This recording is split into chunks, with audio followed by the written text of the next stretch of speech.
Hey everyone, it's Marco here from XDA and welcome to part 2 of a multi-part series to the complete guide of custom live wallpaper. In part 1, I just gave you all the very basics of what custom is all about. So in part 2, I'll just be expanding on those basics just so you just have a complete understanding of what the app is all about. So without any further ado, let us begin with today's new video.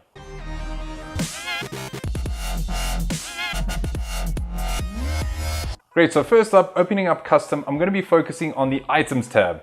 It's usually the most useful as this is where all of your modules or your items are stored. If you remember in the first tutorial, we created a simple clock. So if you've lost that or didn't watch the video, you might want to just create a new one. Just remember to create something new or a new wallpaper. You simply have to open up the load preset menu there in the menu section and select that new wallpaper icon in the top right. Now we'd like to add in a date. So all you have to do, it's pretty much just like adding in a time module.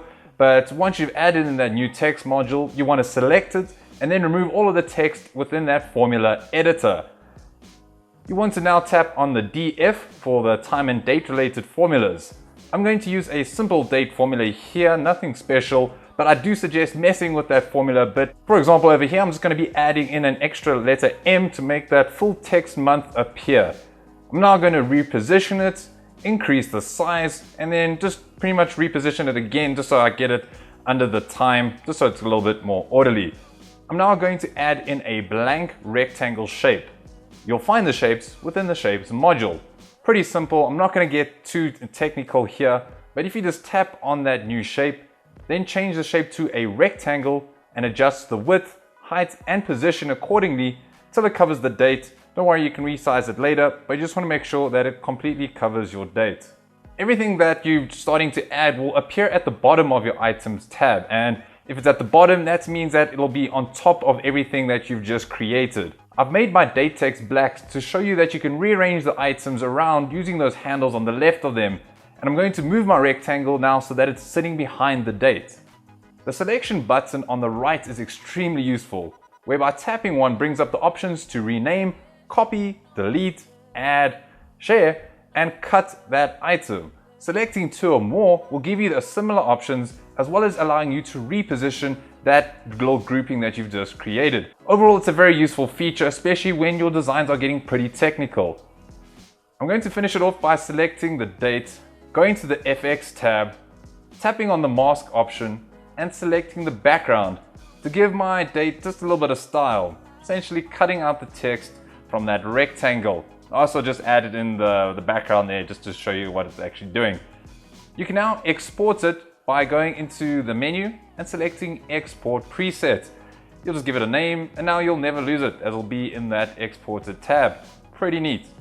Now for example, you enjoy that time but not the format that it's in, and you can change that in the settings. To open up your settings, you can just go into the main menu on the top left and tap on Settings. Each category is pretty self-explanatory, so I won't spend too much time here, but they will definitely help in improving your overall user experience of the app.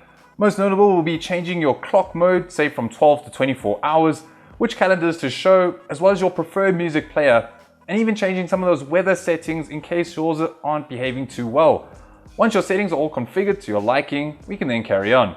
Now moving on to loading your presets. Now I do want to take note that you do want to be upgrading to the Pro version soon if you like what you see, as getting the Pro version will allow you to export like we previously did, load new presets, remove those unwanted ads, and prevent alien invasion. But let's move on to loading up those presets. Tapping on load presets will bring you into 3 tabs. Featured, which shows off new and interesting walls, both free and paid.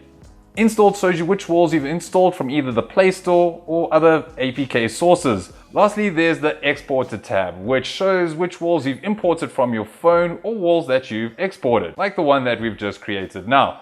The top bar gives you a search function which allows you to search all the different files that you've got. The folder next to it allows you to import various KLWP files from your phone. The icon next to that lets you create something completely new like we've done earlier, and that last icon changes the view of your wallpapers, which is pretty cool.